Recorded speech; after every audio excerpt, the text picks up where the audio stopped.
Once a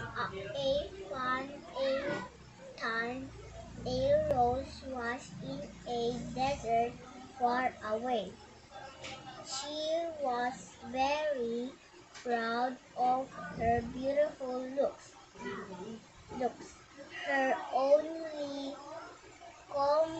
complaint was a ugly cactus growing next to her. The, the, the beautiful rose would insult the cactus every day, mocking his looks, all while the cactus readily Remained remained, remained silent. All the other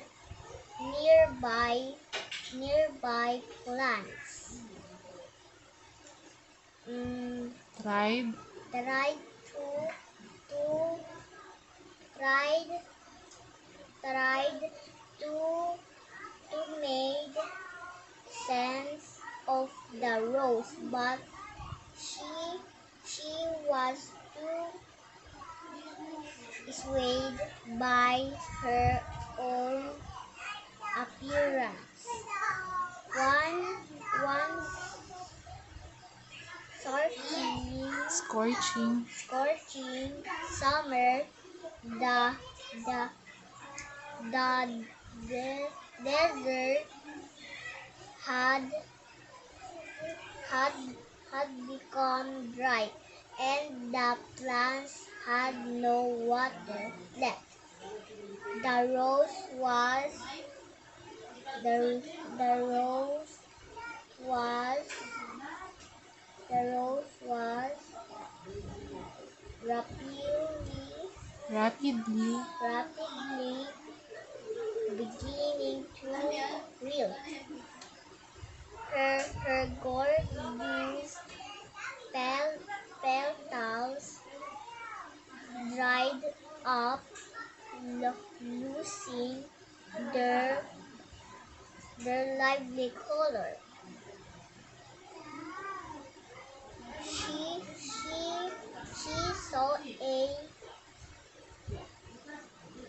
saw sparrow dip his beak into the cactus to drink some water.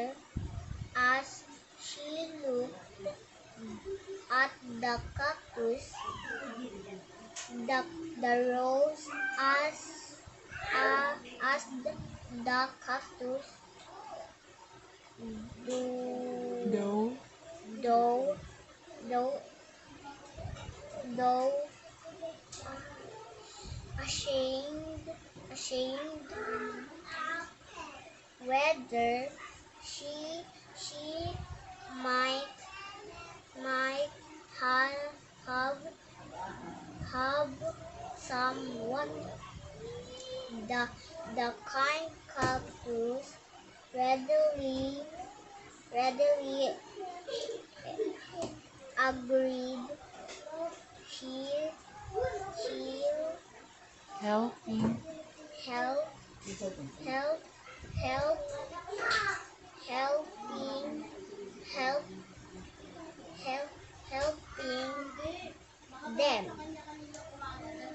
helping both helping them both as friends through the tough summer. The rose learned her lesson and never judged anybody by appearance again. Moral of the story: never judge someone by the